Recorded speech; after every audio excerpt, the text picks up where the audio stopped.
Our thoughts feel like truth.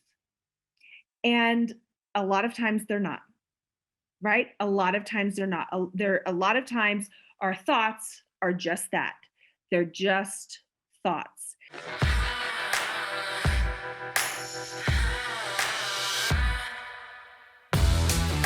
Welcome to the EQ for Entrepreneurs podcast. Like most business owners, you already know you need good business and marketing strategies to scale and be profitable. But at some point, you've hit the dreaded wall where you feel stuck and frustrated. EQ for Entrepreneurs is for business owners and leaders who are honest enough to admit that they just might be the ones holding their business back and are brave enough to change that. We're Noble and Kathy, and every week we're having candid conversations about all things emotional intelligence and how growing that has allowed us to get out of our own way and is radically transforming both our businesses and our personal lives. This is the secret sauce strategy for modern entrepreneurs who are tired of hustling without seeing results and want to grow a business and a life that they love.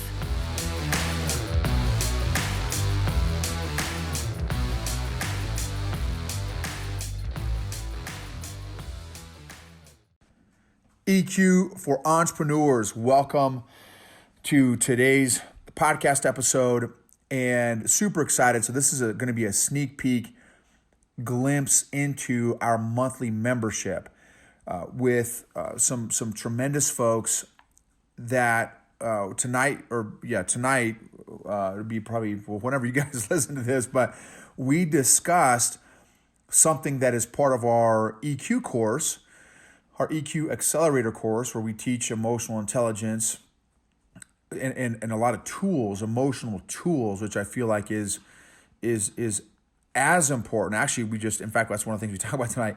Scientifically, the emotional tools are as important as the self-awareness to recognize your emotions. Self-awareness without emotional tools can actually be worse for our psyche and our mental and emotional health.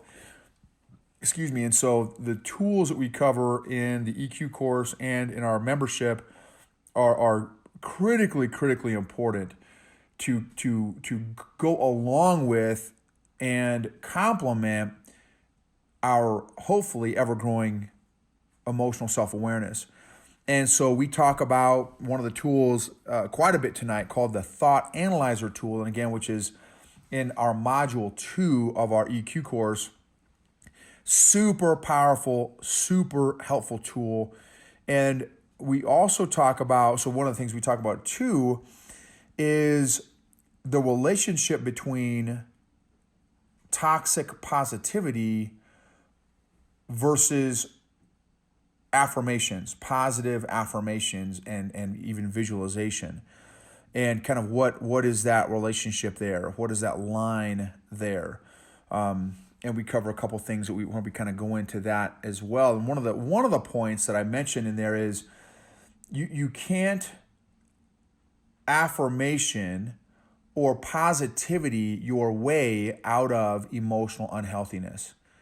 You can't affirmation or positivity or visualize your way out of emotional unhealthiness and emotional immaturity.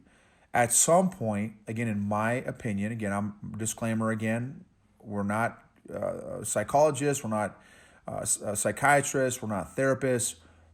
In my own personal life, my own personal journey, somebody who did visualization techniques and affirmations for 2 decades found both incredibly ineffective and temporary at best in my own life because I was not emotionally healthy, which led to, again, the tremendous ineffectiveness of both tools. I'm not saying visualization doesn't work. I'm not saying that affirmations don't work. I'm not saying that success tools and success principles don't work. All I'm saying is they are rendered incredibly less effective in someone that is emotionally unhealthy. Again, using myself as an example.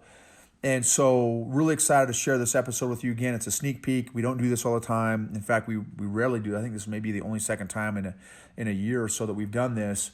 So hopefully you all will get some stuff out of tonight's episode or today's episode. And again, thank you all for supporting us. Thanks. We've got over 30,000 downloads. And for those of you that are watching on our YouTube channel or listening to us on our podcast, EQ for Entrepreneurs, thank you so much for your continued support. Thank you for sharing those episodes that you feel are helpful with your friends. Thank you for rating and reviewing our podcast. Really appreciate that. And for those of you all that would like an assessment on kind of like a before photo or a current photo of your emotional health or emotional intelligence, a scientific assessment, you can find more information about that at eqforentrepreneurs.com/training, eqforentrepreneurs/training. And that also comes with, so that scientific assessment comes with a 1 hour discussion or conversation with me to help kind of interpret and discuss your results that you get from that scientific assessment on emotional intelligence. And then for those of you all that are interested in the course, our 8-week course, you can go to eqforentrepreneurs.com/EQA for EQ Accelerator. So that's eqforentrepreneurs.com/EQA. And that's an 8-week course where we go into details with we've got a number of videos. There's 4 modules. There's probably 10 to 15 videos per module, 5 to 10 minutes each. The videos about 5 to 10 minutes each. We have a workbook, an excellent workbook that goes along with the video lessons. And then we also have live Zoom discussions and homework where we discuss and go over the different modules. So again, lots of different learning styles that we reach and use to hopefully maximize your learning experience for those you all that are ready to take your emotional health and emotional intelligence to that next level. For those you all that are wanting maybe some training at your company or your corporation, your organization, you want some EQ, an EQ presentation or training, again, that's eqforentrepreneurs.com/training.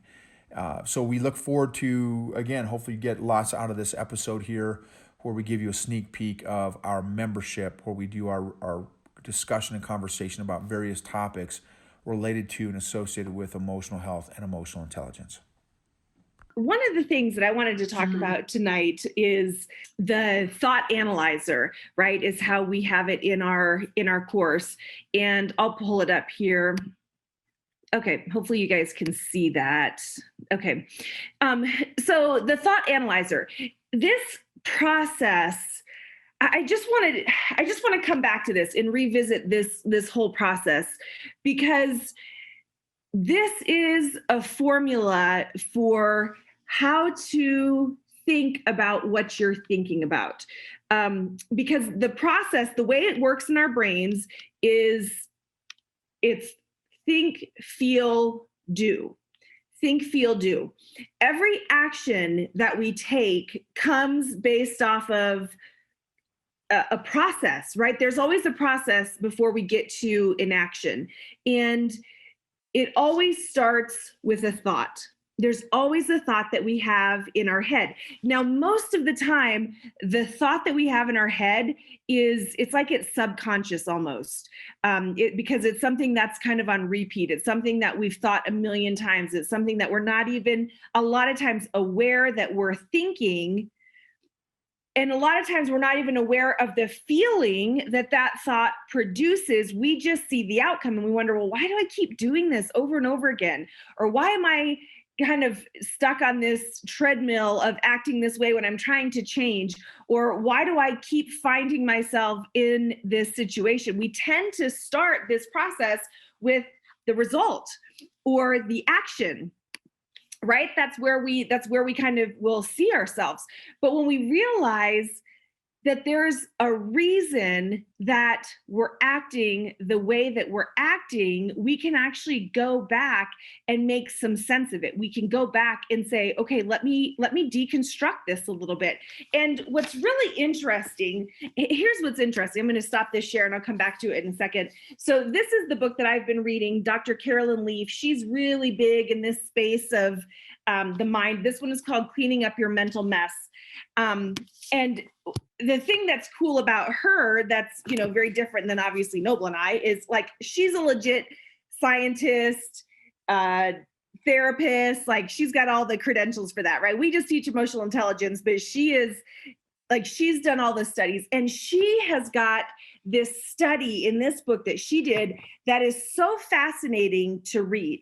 And the thing that fascinated me the most about it is they were working, they had two groups of people, right? The control group and then the experiment group. And the thing that was fascinating is for the control group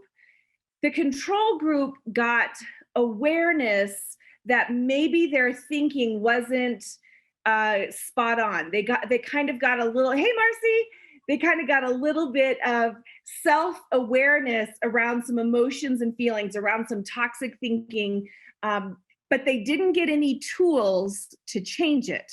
Whereas they gave this 5-step process, her 5-step process, to the experimental group.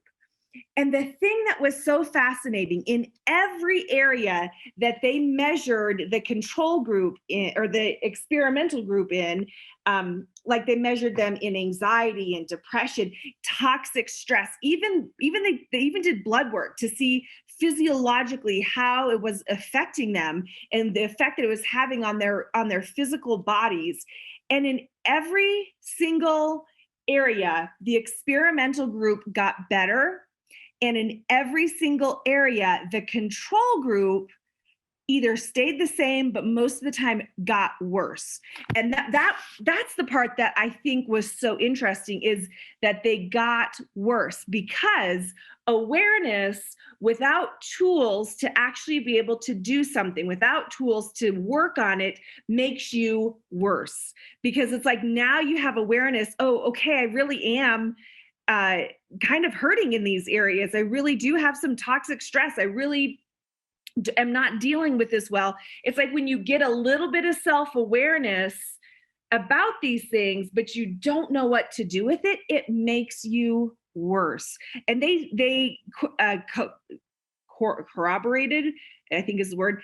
They even did brain scans on these people. And so they were able to see from their brain the effect that doing this work had on the people, and it physically changed their brain. And I thought, that is so fascinating. So it's like she did the scientific study behind the stuff that we teach, right? But she like backed it all up with like the brain scans, with the blood scans, with the whole scientific study and all of that. And I thought, this is why it's so important to not just stay in the self-awareness arena. You have to go to the self-management arena. And it has to be a concerted effort. It has to be a commitment to say, I'm going to work on this. And this is why, again, and I'll pull it back up, this is why we have this tool. And I think we shared this during the course, that this is probably the most important thing that you can do if you were to take anything with you into your life from the EQ Accelerator course. It's this one. And we'll, keep coming back to this. This is from module 2. So this is page 6 from module 2 that I just pulled up. So you can pull that back up. If you need it again, just tell me, I'll email it to you. But you can pull it up and print this off. But I just want to go through this again and just tell you guys how adaptable and how important this tool is. One of the things that, and what's so fascinating is because in this book, Dr. Carolyn Leaf, she's got a little, what she calls hers a 5-step neurocycle is the name that she calls hers. But you know what? When I read it, I was like, It's the thought analyzer. It's the exact same thing. It is the exact same thing. She just kind of words it a little different and has her own spin on it. And it's super cool. She's got an app that goes along with it. So so it's kind of cool what she's done and what she's created. And maybe one day we'll be able to have an app. That would be awesome. But in the meantime, if you want to keep it super simple, this is what you do. This is what you do. And this has become a practice that I have started doing every single day. Just a commitment that, okay, this is just something, because I've got some areas that I'm working on, right, for me, and just something that I decided, okay, I'm just going to do this every single day. And it doesn't have to take a long time. It can be super quick to go through this. But again, so again, what happens is there's a circumstance. And just to retouch on all this, the circumstance is the facts of the case, right? The circumstance. So let's say if I was going to be journaling about something that happened yesterday. So if I write down all the stuff, this is everything that happened yesterday that kind of got my emotions spun up a little bit. You write it all out, and then you go back and you look at, okay, what of this is subjective versus objective? If there's anything that said, I felt, or it made me feel, or if there's anything descriptive, like if you find any adjectives or adverbs, right? Adjectives describe nouns, adverbs describe verbs, right? So if I go back and say, he was angrily coming at me, okay, well, the angrily part, that's subjective because that's me saying they were angry, right? So I would cross that out. So you want to think about if I were in court and I was explaining the facts of the case, you couldn't have all the feelings in there. You couldn't have that. Well, I think this person is that. No, that's opinion. You can't, that's not admissible, right? In court. And so you go back and you really just get the facts of this is what happened. Right? Because everything in life is two things.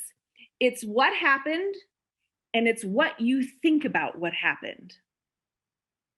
It all really boils down to those two things. Think about it, for any one situation, and you guys have I know you've experienced this, we all have, where two different people react two different ways to the exact same thing. We see this all the time, like if you're getting eyewitness statements from somebody who have witnessed an accident, like they know this, they know that if they talk to 5 different people who witnessed an accident or witnessed an incident, they're going to get 5 different accounts, right? They're going to get 5 very different things because we're all viewing it from our own perspective. So if somebody does something and whatever the cascade is all because we had a thought about what that person did.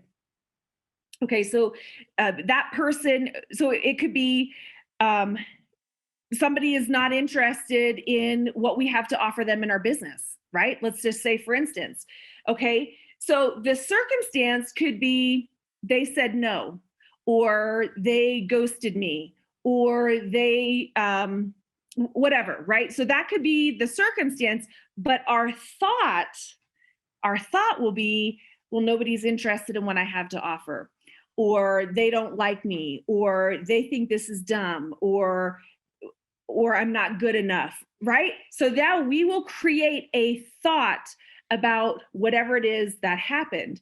That thought then creates an emotion. That thought creates an emotion. Now that emotion, because guess what? There could be 2 different people. And if one person, remember like the example that we used in the course with public speaking, when it's time to get up and public speak, one person, they could have a thought of, oh, I'm going to bomb this, right? Or this is going to be so embarrassing, or I'm going to fail. I'm not good at public speaking. They're going to, whatever their thoughts are, and that's going to cause them to be nervous. That's going to cause them to be anxious. Whereas the other person, their thought is, oh, this is awesome. This information is going to change their life. Do you see how it's 2 different thoughts about the exact same circumstance? And it produces 2 different feelings. One feeling is fear, one feeling is excitement, and it's going to produce 2 different outcomes. So, what we have to do, what the thought analyzer is designed to do, and the way that you take back control of this whole process is number one, to get awareness. So that's why when we have you write it out, we have you write out, okay, so what is the circumstance? The circumstance doesn't change. It is what it is, right? It is what it is. My cousin said this comment over Thanksgiving dinner. Okay. So notice I can't say my cousin was rude to me over Thanksgiving dinner. Maybe he was, maybe he wasn't. That's kind of subjective. The objective thing is my cousin said blank, right? So he said, these are the words that came out of his mouth. That's the fact of the case. So now you got to take some time. That's why you take a few minutes and spend the time doing this. You look at the unintentional. So what is the unintentional thought? And the unintentional thought is the one that just came up, right? It's just the one that comes up kind of as a default. Well, the unintentional thought that may have arisen was, let's see, he just disrespected me, or he thinks I'm not good enough, or he thinks what I'm doing is dumb, whatever it is. And then what feeling did that produce? You might have to pull out your feeling wheel to do this one, right? You might have to pull out that feeling wheel to say, okay, well, what feeling did I feel because of it? Well, I felt disrespected, or I felt belittled, or I felt embarrassed, right? That's the feeling. And then what was the action? How are you behaving based off of that feeling? Well, it wiped me out for a week. I felt so disrespected. I felt so rejected that I didn't want to do anything in my business for an entire week. That would be an action. And then you look at the result, right? What is the result of that action in my life? Well, that set me back for a week, or that set me back for a month, or, whatever the action that came, or whatever the result is that came from that action. So that is what it is, right? And you write that out, and it can just be real quick. It can just be bullet points or a couple. It doesn't have to be big, giant paragraphs, doesn't have to take forever. But then you jump over into the intentional. And now you trace it back up and you say, okay, well, this was the old thought that I thought. What is a new thought that I could choose to think about this circumstance? I could choose to think, well, he probably had a rough day at work. Right? If I choose to think he probably had a rough day at work, that is now going to make me feel, maybe I just kind of have some compassion for him. And so the new action is, it's as I may ask him, dude, you okay? Like, what's going on? That's not like you to talk that way to me. Well, what's going on? And then it's going to have a totally new result. It's not going to affect you in your business. It might change your relationship with your cousin. And it's, and you could be 10 steps forward versus 10 steps back based on that new thing, based on this new thought that you're thinking. So it all goes back to the thoughts that we think. And where this comes from is most of us already have stories that we tell ourselves in our brains over and over again anyways, right? They come from things in our childhood. They come from different circumstances that we've been in, from different experiences that we've been in, from hurts that we've had, from the messages we've gotten from society. Who knows? There's a myriad of different ways and places that they could have come from. And I'll just say this, because a lot of times people ask the question, well, how much digging do I need to do into that old story, right? How much digging do I need to do into where that story is coming from? And I feel like that answer could go one of two ways. If you feel like, hey, this is something that's important to me, and I kind of want to dig up the roots a little bit of this story so that I'm not continuing to be affected by it, then I would say by all means do it. And we kind of teach you through it in the module, in the self-management. We've got a couple pages in there where you can dig into your stories and figure out where that came from and where that's at. But I will tell you, this will still work even if you don't do that. Now, you just might have to do it a lot more, but you can make the conscious decision to change your thoughts, even if you are not ready to do a big deep dive into maybe something that happened in your past or a story, or you're not quite ready, don't worry, that's not holding you back. Like, that's not holding you back. Don't let that be the thing holding you back. You can still recognize your thoughts and choose new thoughts. You still have that power. You still can do that even while you're working on whatever the stories are or whatever the past pain was. Or if you choose, I'm not quite ready to tackle that, or I don't know if I'm ready to tackle that, it doesn't matter. You can still choose to make progress and to move forward. Let me put this back up. So what I recommend doing is print off a bunch of these. This is page 7, again, from the module 2 workbook. Print off a bunch of these. And again, you don't have to psychoanalyze yourself necessarily. You just put them down, just fill it in, do little bullet points. And I promise you, it is going to start talking to you. You are going to start to see patterns. You're going to start to see ways that, man, okay, every time this happens, I go to this thought a lot, right? But here's the thing. This is what you can tell yourself. Well, that's just the thought that I'm thinking. Right? When it's something that feels really hard, it's okay to say, man, this feels really hard to me, and it feels like I'm not going to make any progress, but I'm working on changing that thought. Right? Because if you tell yourself that, because a lot of times this is one of the irks that I have with just speak positive, right? Like how a lot of times we're hearing that it's toxic positivity, right? This is what makes positivity toxic, is when you're just saying stuff just to say it, because the problem is your brain knows it's not true. And if you're saying stuff and your brain knows it's not true, you've got this dichotomy going on, and it's not going to be effective, and you're going to be frustrated because it never works. It never works to tell basically you're gaslighting yourself. And it never works to gaslight yourself. It never works to just say, no, everything's great, or no, I'm awesome, or no, this is wonderful, or no, this thing isn't happening. Like, no, it doesn't work. Your brain knows. You don't gaslight your own self. That's psychological abuse. And we don't need to abuse ourselves psychologically, right? We don't need to do that. So this is the way you get around that. So you can have a thought of, man, it feels like this is never going to work for me, but I'm working on that thought. Or, but that's just a thought and I'm changing it. Do you see the difference? Because when you frame it that way, when you frame it as, but this is just a thought and I'm working on changing that thought, you get your power back. You take the power back from the thought. Because when you let the thought be in control, now you feel like it is in control because you've given it control, and you're lying to yourself about it doesn't work. Gaslighting yourself isn't going to help.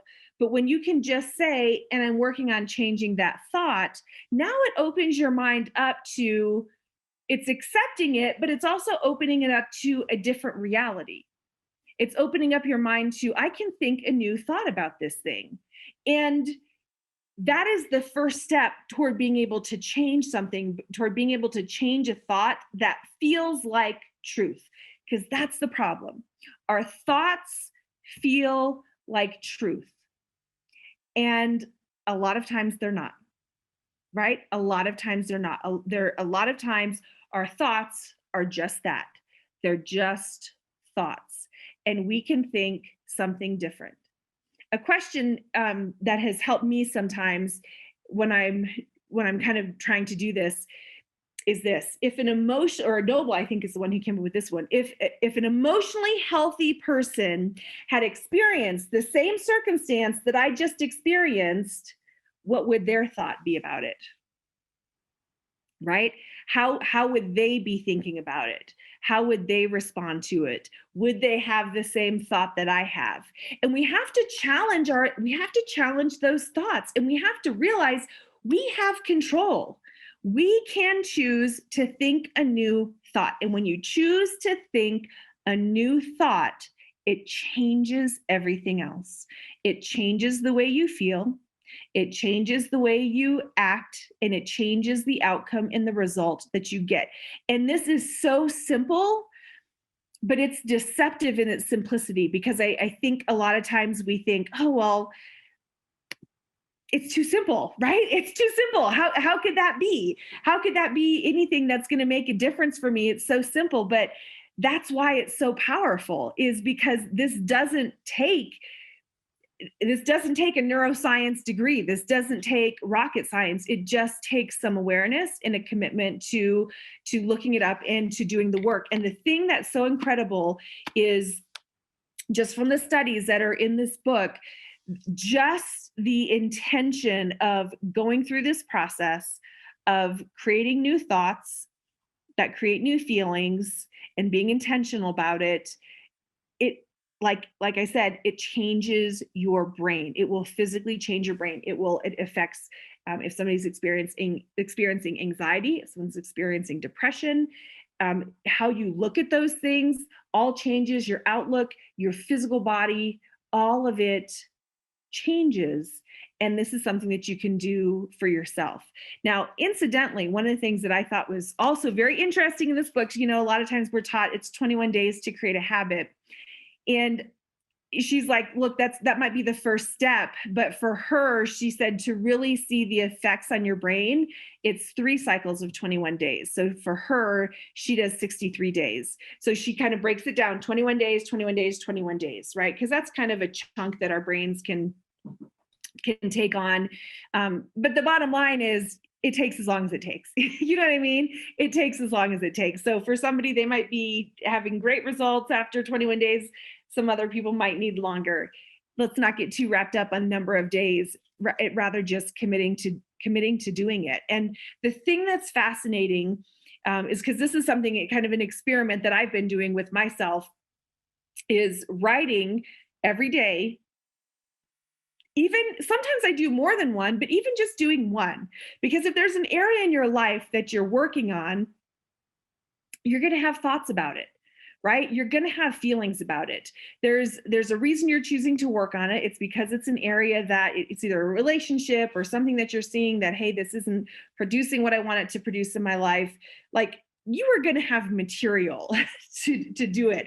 And if you commit to saying, okay, this is something that I'm going to work on, and I'm going to look at my thoughts, I'm going to look at my behavior. And behavior is a lot of times a really good place to start. If you're don't have awareness of your thoughts yet, you are going to start to see stuff, and you are going to be able to start to see it change. And again, it's deceptive in its simplicity, but it's powerful in its simplicity as well. Because this works.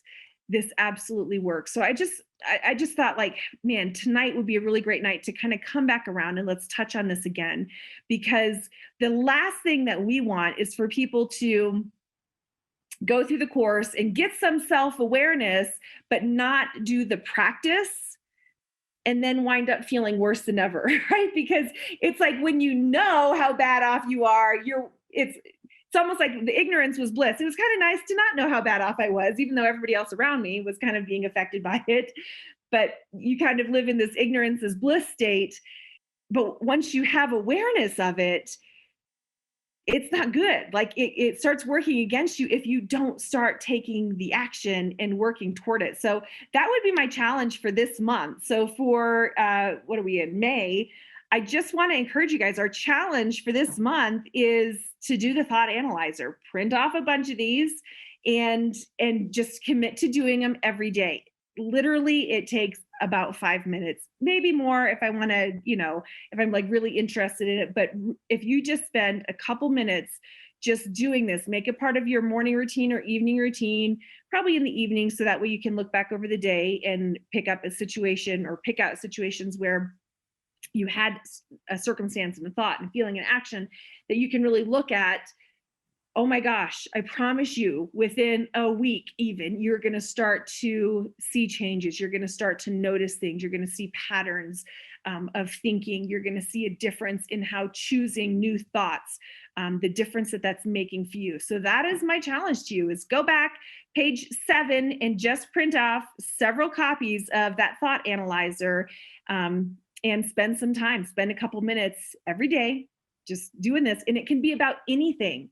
If you're working on your physical fitness, let it be about that. Like whatever that, it don't feel like you have to limit it, but if you have something right now, like for me this year, this year of 2021 is all about me working on my health. So all of mine have been around health and fitness. That's been the whole era that I've been working on, and it's been awesome. You guys know Noble's down 50 pounds. I'm down 15 already, so I'm excited. So it's like literally anything that you put into this process, if it has to do with your business, put it in there. You can do this with that. If it has to do with a particular relationship, put it in there. You can do with that. If it's with your health, if it's with parenting, if it's with, it doesn't matter what you put into this process will work, and you can go through and you can make these changes. Go ahead. You had a question? What would you say is a good circumstance to use? Because like, would you say if it's triggered a feeling or something like that, just because I love what you're saying. It's amazing and it's very powerful, but yeah, just thinking when would be a good circumstance or it's whatever triggered the thought. So you kind of have to trace it back and to whatever it is. So the circumstance is going to totally vary. Like if I'll just give you a couple examples of some of mine. So I'm working on health. So it could be the circumstances, it's family movie night and we're sitting on the couch watching a movie and I wanted to eat ice cream. Okay, that's the circumstance. So then what thought is it? Okay, well, the thought that came up is I deserve to eat ice cream, or this is how family movie night is enjoyable.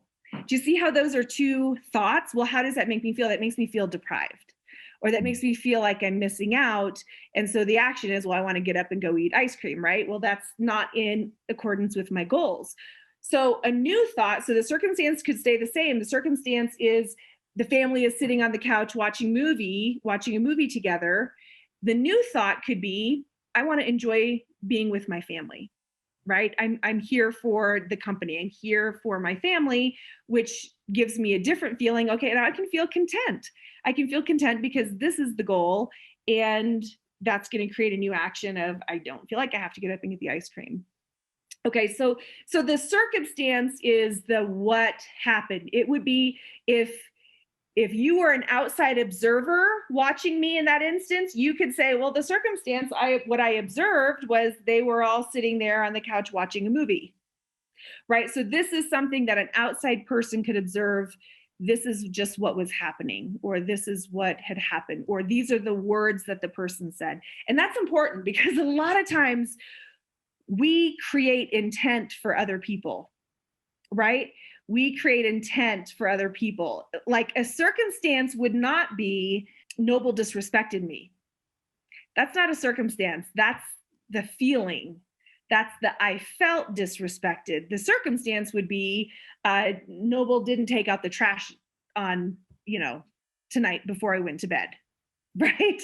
So that would be the circumstance. If you were watching and observing, you could see, oh yes, the trash was there. Noble didn't take it out, but my feeling about it was I felt disrespected. And now my job would be, I've got to go back and figure out why. There was a thought that created that feeling for me. One thing too that I just want to touch on is anger is almost always a secondary response.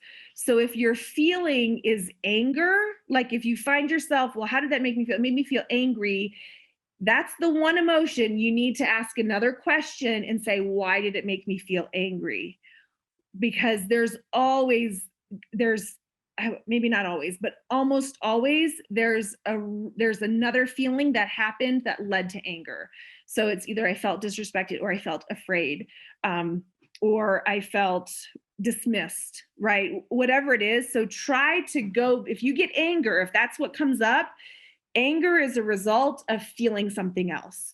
So just pay attention to that, because getting down to that original emotion is going to be really important if anger is the one that comes up.